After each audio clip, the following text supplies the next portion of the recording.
place in the mouth. Oh, is that right? Yeah. One time, I don't know where we was going. We was going out 38 or Grangeport. We come down that big hill. Me and Bob Klein and Vic Mason. I don't know who else was along. Might have been Joe. I don't know. Probably was. Anyhow, we get down through there and we come up behind a car. I was driving pretty fast. And so Bob, I think it was, said, take him on the right side. So I pulled out on the berm to go past him on the wrong side. About the time I got out there, it said, whoop, mailbox. It was too late.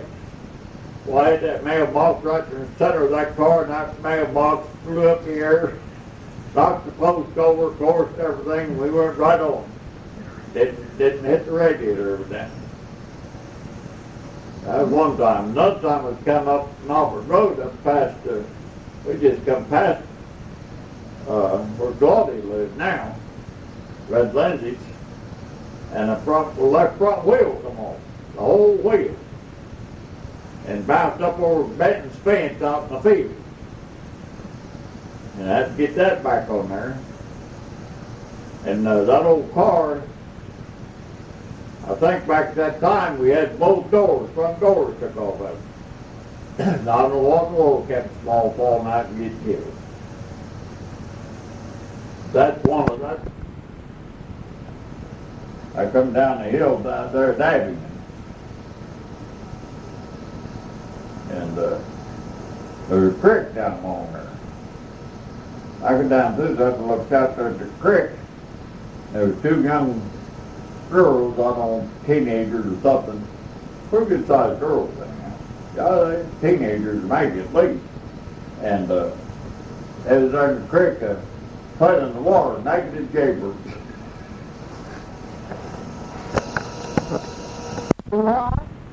I didn't have a wreck though.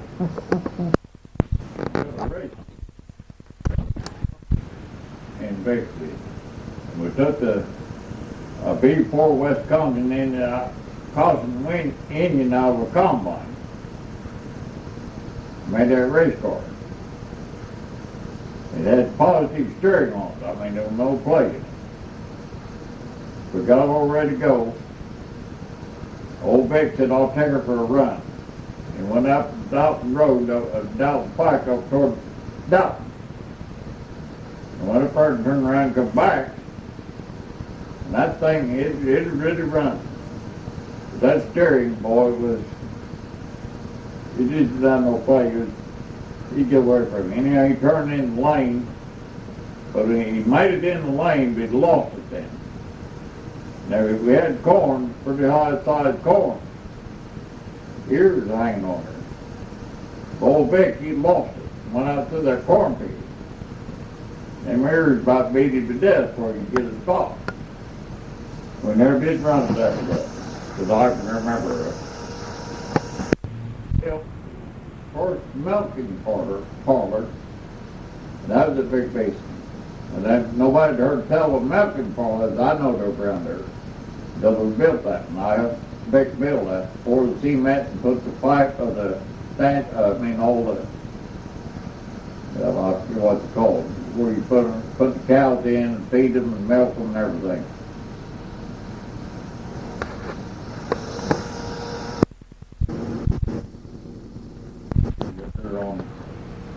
Let's see.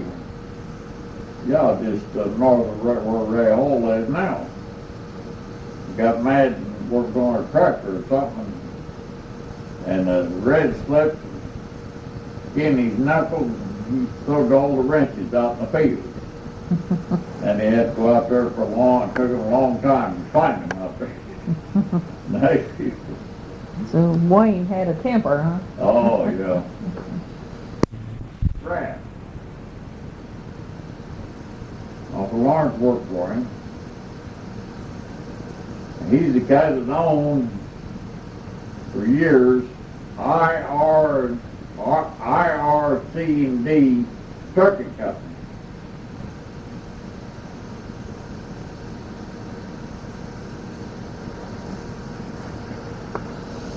But now I'm mixed up on where that dairy was. Of course, things have changed so much. I was riding the south edge of Richmond. I wouldn't get part of that.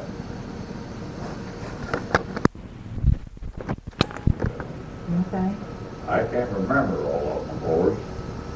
I used to work for Doc Mays. I was 15, I think, when I worked for him. And I worked for Homer Leonard down there at the Node place. And I worked for Fred Williams up there on what's Lazy Road now, the old log farm. Fred Williams and Maud lived there. And then I worked for Kenny Smith. I lived down there south of Dalton.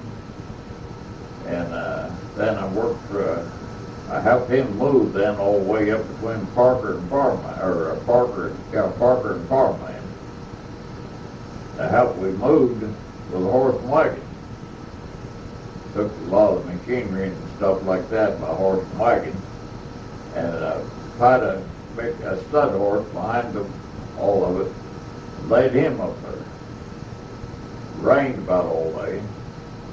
I took pneumonia and I was sick for a while. And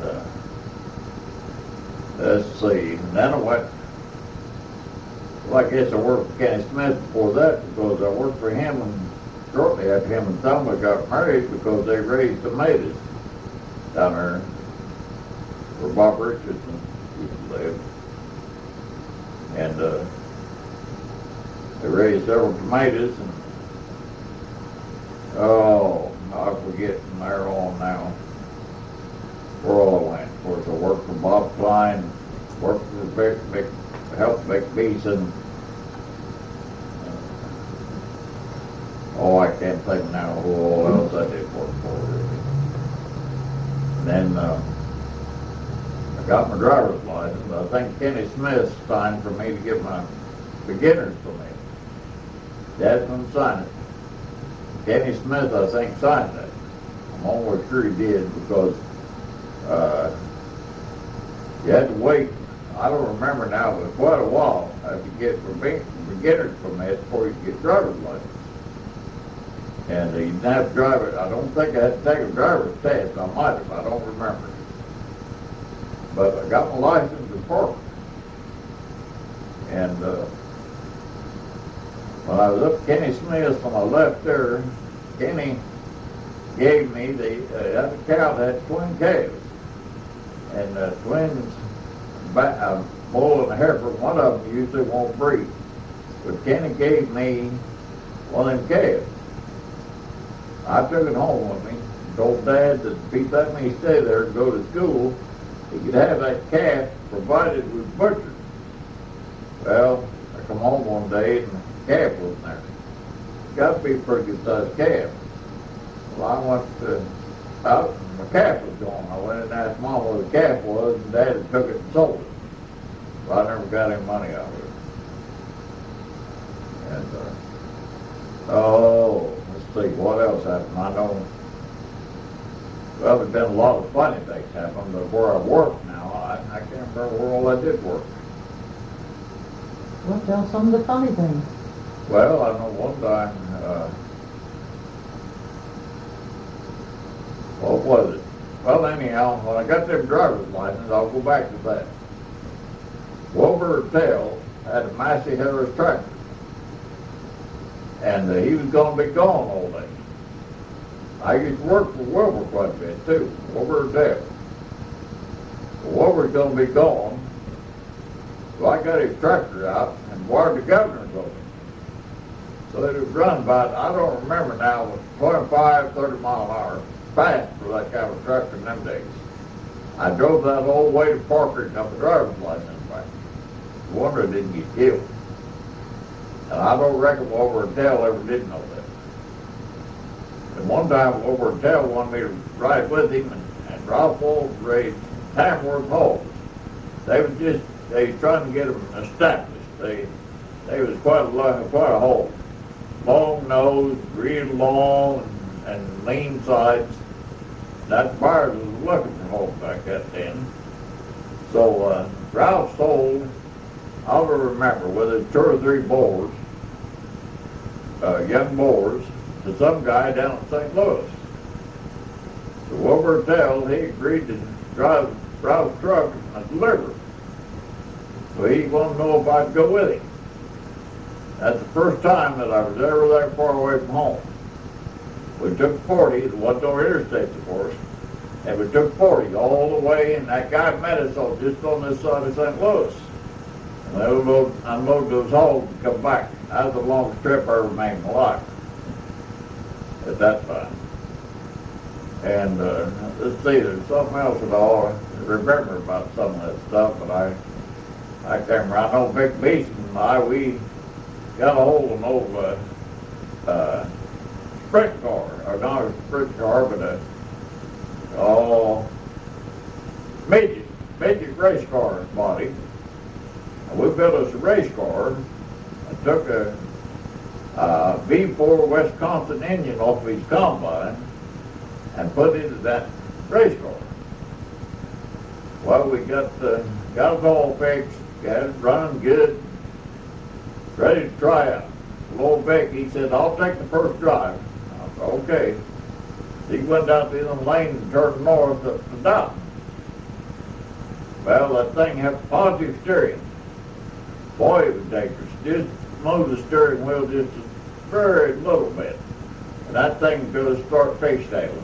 So he finally got back home and turned in the driveway and come up through there, and he lost it. Got away from him, went up through the cornfield. At that time, the corn was pretty big and had big ears on it hanging down.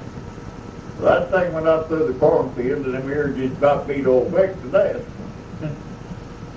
But anyhow, that's some of the things we'd done back then, and we had all kinds of old cars and everything. And I remember me and Bob Klein one time, I don't know, I think it's just us, maybe. I don't remember now. I don't even know where he's going, but my old Ford car anyhow. We got over on 38 on a big hill toward Greensport, and there was a car in front of us, and we wanted to go a lot faster than him. So Vic said, pass him on the wrong side.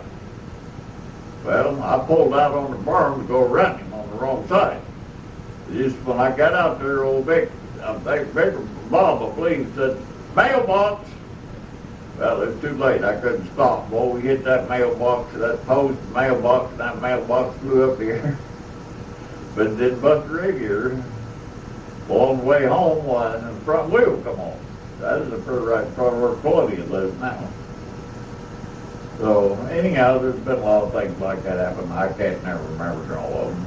I married down there to horses one time. I was living with him, and he made me so mad. The worst, I think I was the maddest I ever was working for him. And I don't think I ever did tell him.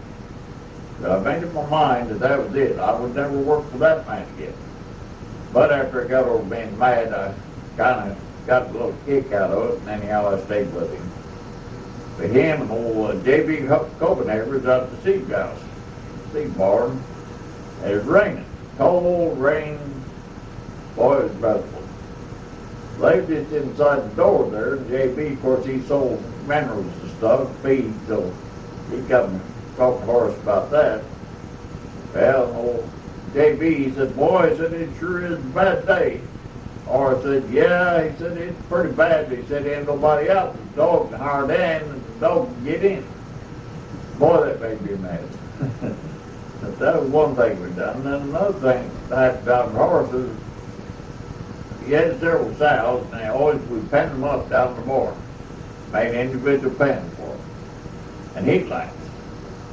Well, and his dad told me one day, he said, I want you to go with my dad, which was Lester Davis. He had a big stock truck, and he's moving somebody to Indianapolis.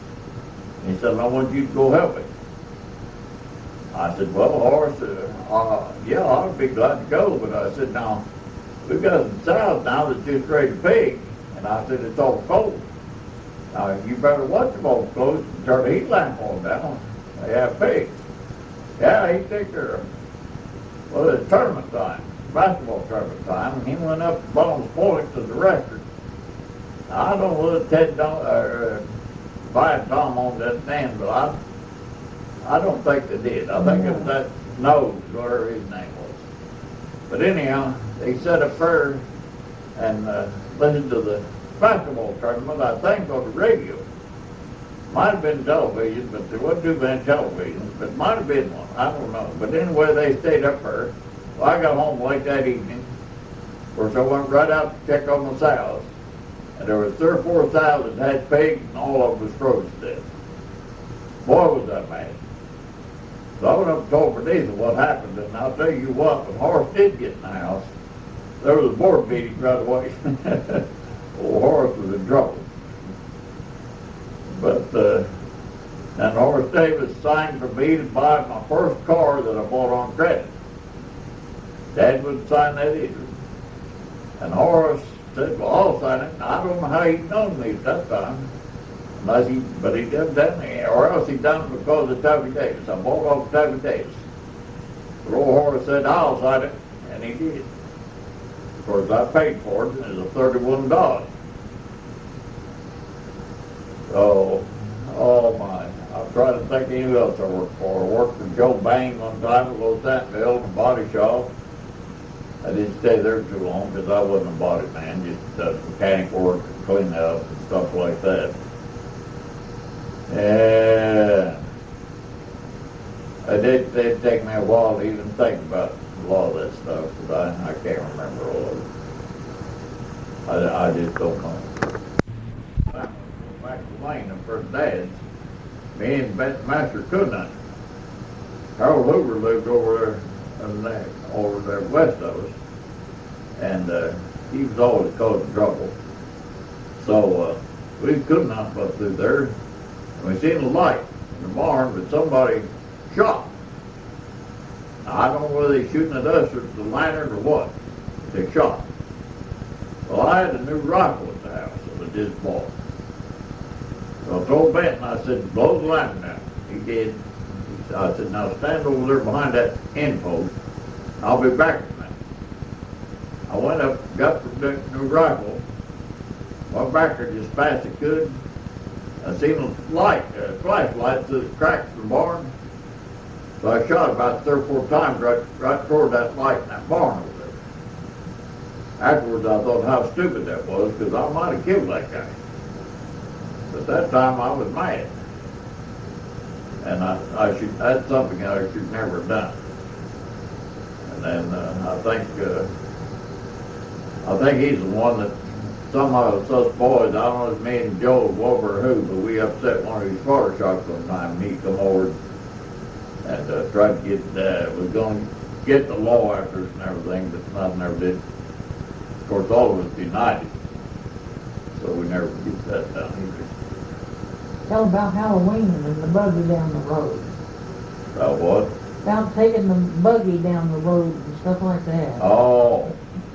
Well, that wasn't, we didn't do that on Halloween. That was, we just done that for fun.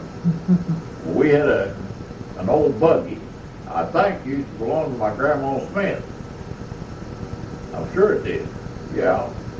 Anyway, it's her buggy. But we'd get that thing and you couldn't, the way you could steer it, put ropes on that front axle and then you could pull the rope to make the turn. So a bunch of us guys, me and Ralph McCord, Melvin Messer, and I don't know how many of us. We pushed that thing all the way up there, there north of where Lumpkin lives now, up that Down Road. We pushed that all the way over that big hill over there where Clyde House used to live. And then we'd push that down the hill toward Down. Imagine it'd run all the way into Down. I mean, it would really get going, and we steer that with them ropes. Now, why in the world we didn't get killed, I don't know. And then one time I built a big sled, built a cabin on it, and we put one of these little brooder stoves in it, and benches. Dad had a workhorse named Prince.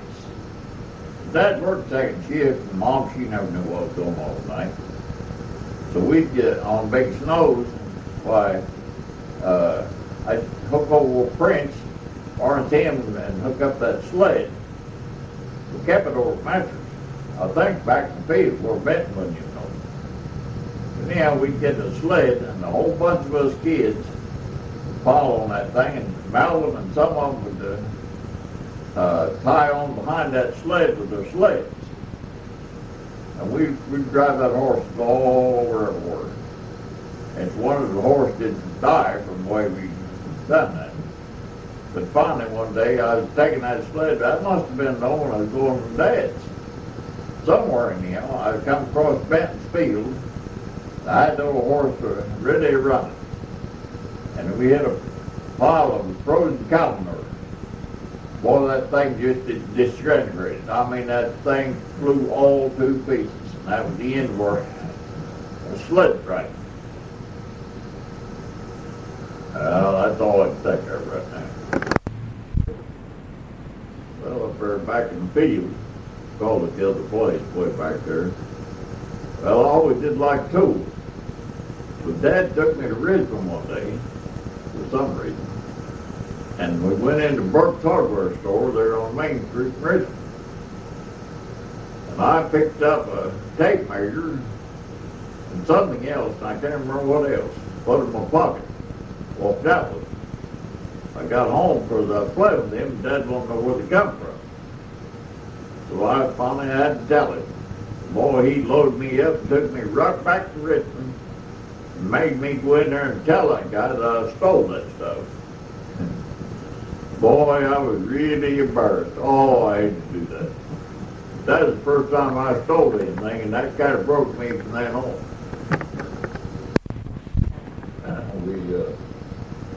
The Bar Bureau meeting, and old Byron and Casey, Terry Macy was there, and they had a Model A, I believe, Ford. That wasn't a Model D, don't think. I think it's a Model A. Anyhow, while the meeting was going on, Max Smith and I went out there and crossed the flood water zone. Well, Byron wanted ready to go home, and that thing absolutely wouldn't start. Byron, Max said, well, Byron, he said, I think it was $1 or $2. He said, I think I can make that thing run. Well, Byron, of course, he was stranded. Well, he was on tight, too. So he said, well, if you can get it running, he said, I'll pay you that.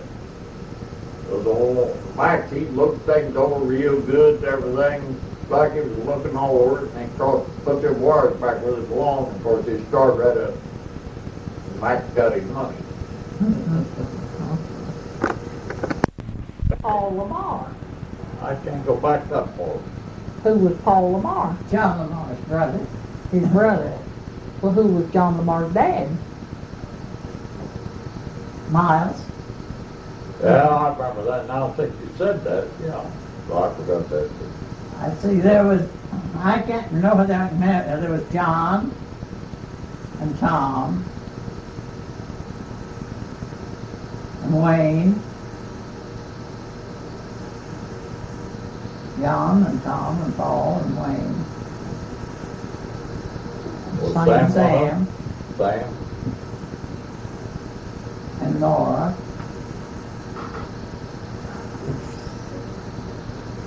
I reckon that was all. And their old home place was there where Bells live now.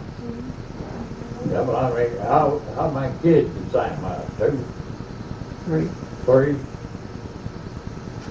Elizabeth and Truman and Meredith. Yeah. Who was his wife? Ethel. Sam's wife. Ethel. And I can't think what her last name was. Cookies are pretty good too, Dan. Huh? Cookies are pretty good too. Well, of course, he's going to eat my cookies. Oh. Not very often. We used to tease her about Howard Smith. You knew Howard. I can't Had red hair. We used to tease her about him, and then moved down South Hagerstown. There's a fellow down somewhere down there that had red hair. She said, I reckon if I moved out in the middle of the ocean, there'd be a red-headed man around, a boy around for you to tease me about. We like to tease her. Well, when you told us last night about moving, you said Grandma Pitman got the farm up there at the Mahoney place. Yeah, she owned it. She owned it. Okay, then when they moved to town, where did you move to in town? Down at the Swollen Road? Well, when we moved away from the farm, we moved on the Swollen Road, yes. Yeah. So you lived there then till you was about how old? I was went back to Dalton for 1 year when I was in 8th grade. Oh, yeah. We moved down there when I was in the 3rd, and I went back to Dalton and finished in 8th grade. And I did not like Dalton. I liked the East Jefferson. Well, you had a choice to go to either one, huh? No. No, she had to move. I had to She move didn't and go like back it to no more. Dalton. I didn't like it at Dalton. Now, I liked it at Dalton all right before I moved to the East Jefferson. Yeah. Well, yeah, when you lived on Swollen Road, that's in Jefferson Township. Yeah, I went to the East Jefferson school. But she liked that school, I as she liked moved that. school, she liked the other one better. I liked Where'd that. you live then when you went to the other one? We moved back up on the farm where Dishman lives, and I had to go to Dalton. You went, okay, that'd be south of there, okay, yeah, all right. Did you, where'd you live when you went to high school then? I lived where Dishman lives. Did you? Well, Aunt Irene said that, her dad used to let her, drive a buggy to school. Did you ride with it? You did. Yeah, and we, there where Aunt Nettie Woody lived, you know, right there by the Home Mission Church. Yeah. Back there where the Home Mission Church is, there was a stable. Oh, they're yeah. right.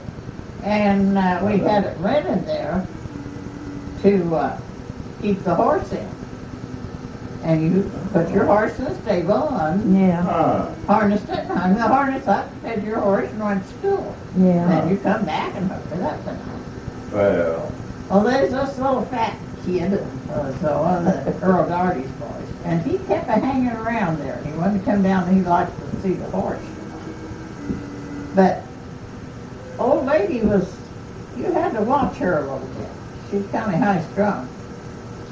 We was afraid he'd get hurt, and we'd tell him to stay away, and he wouldn't.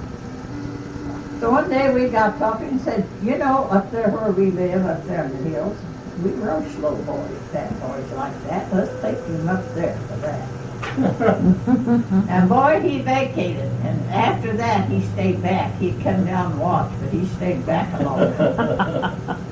Now, you said Aunt Nettie Woody lived there. Now, is that the woman that raised Bertha Ruth? Yeah. So that's how come she probably inherited that land right there to build that church and everything on. She inherited that land, she inherited the farm. And where was And the we farm just- up there where they lived? Yeah. Yeah.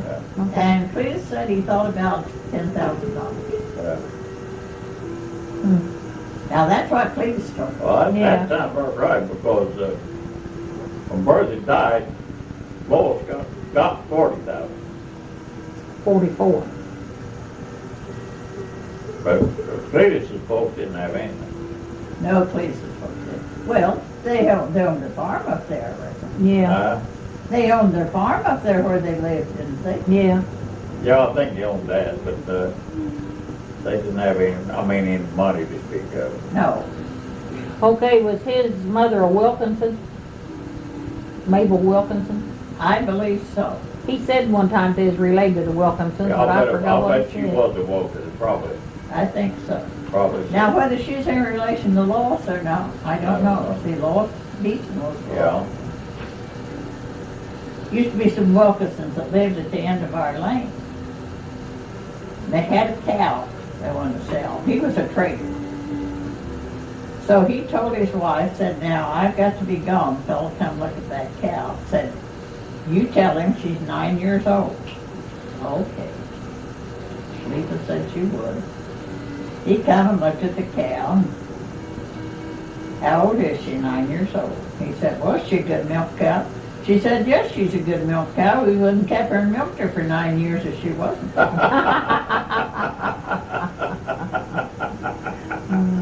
I told him when he come home, and he just laughed and he laughed. He said, after this, I'll do my own laugh.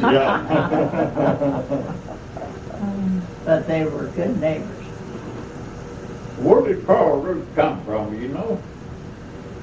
I think, I'm not sure, but I think he was raised up there on Nobbut Road. Was he? That house that burnt down there. Yeah. I never did know, I guess, where he That was. house that burnt down, now where was one burned on Nobbut Road? Where Niles Hunt bought, you know, there. Oh, the Hoover place. No, it wasn't the Hoover place. It was the Ernie Anderson place. Oh, Arnie Anderson's place when it burned, yeah. I'd give you hugs of Chris's grandma, but I'd make you sick. Talking about, I think that's. I ain't getting your stuff. You know, his yet. dad was an alcoholic.